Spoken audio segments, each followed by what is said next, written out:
Specific gravity या relative density किसे बोलते हैं? शायद ये आपने कभी छोटी क्लास में सुनी भी हो, रिलेटिव डेंसिटी या स्पेसिफिक ग्रेविटी। तो एक सिंपल तरीके हमने आर्किमिडीज किया, अगर हवा में वेट W1 है और लिक्विड में जाते ही लॉस ऑफ वेट हो जाता है, कितना लॉस ऑफ वेट है? W1 minus W2। तो अगर आप जो भी एयर में वेट है divided by loss of weight से डिवाइड कर दें, लेकिन आपको इस बॉडी को पानी में ही डालना है। रिलेटिव डेंसिटी का कॉन्सेप्ट किसी ऑयल में या किसी और लिक्विड में नहीं चलता। तो डिनोमिनेटर में आपने क्या यूज करना है? Loss in weight in water. तो अगर आप इनकी रेशियो ले लें तो ये रिलेटिव डेंसिटी है या स्पेसिफिक ग्रेविटी है। आप कहोगे ये क्या चीज है? Loss of weight. Loss of weight in liquid को ही अपथ्रस्ट बोलते हैं। किया था, जो भी लॉस ऑफ वेट है वही आपका अपथ्रस्ट है। और ये अपथ्रस्ट किसने लगाया? वाटर ने, क्योंकि आपने बॉडी को किसमें उतारा? वाटर में। और अपथ्रस्ट के अंदर अगर मैं वैल्यू पुट करूं, वेट इन एयर, किसका? बॉडी का। बॉडी का वेट क्या है? Volume of body into density of body into g. Upthrust में किसकी डेंसिटी आएगी? वाटर की।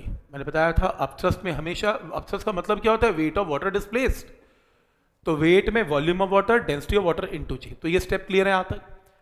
That is density of body by density of water. तो पहली डेफिनेशन जो याद करनी है वो ये करनी है, इसको बॉक्स में डालो, हाईलाइट कर लो इसे। Relative density W1 upon W1 minus W2। और दूसरा हाईलाइट करो ये formula, density of body by density of water. Denominator में डेंसिटी ऑफ वाटर ही आएगा।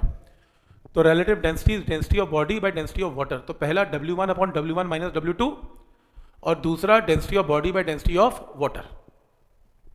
डेफिनेशन क्लियर हो गई? आपको न्यूमेरिकल्स में यूज कैसे करना है? न्यूमेरिकल्स में वो कहेगा, मान लो किसी न्यूमेरिकल में रिलेटिव डेंसिटी वाटर किसी बॉडी की 4 है। रिलेटिव डेंसिटी का मतलब डेंसिटी का कंपैरिजन, और कंपैरिजन किससे? वाटर से। तो मान लो आपको रिलेटिव डेंसिटी बॉडी की 4 गिवन है, आपको बॉडी की डेंसिटी निकालनी है। क्या है? तो एक काम करें, रिलेटिव डेंसिटी होती है density of body upon density of water.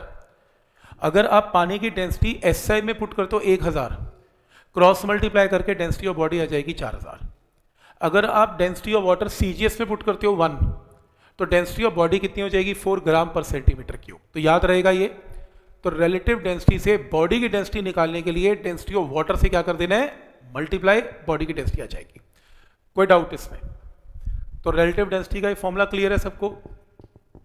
Relative density के ही ऊपर ये कॉन्सेप्ट देखो, हम न्यूमेरिकल कर रहे थे अभी, इसी को देखते हैं, आगे कंटिन्यू करते हैं।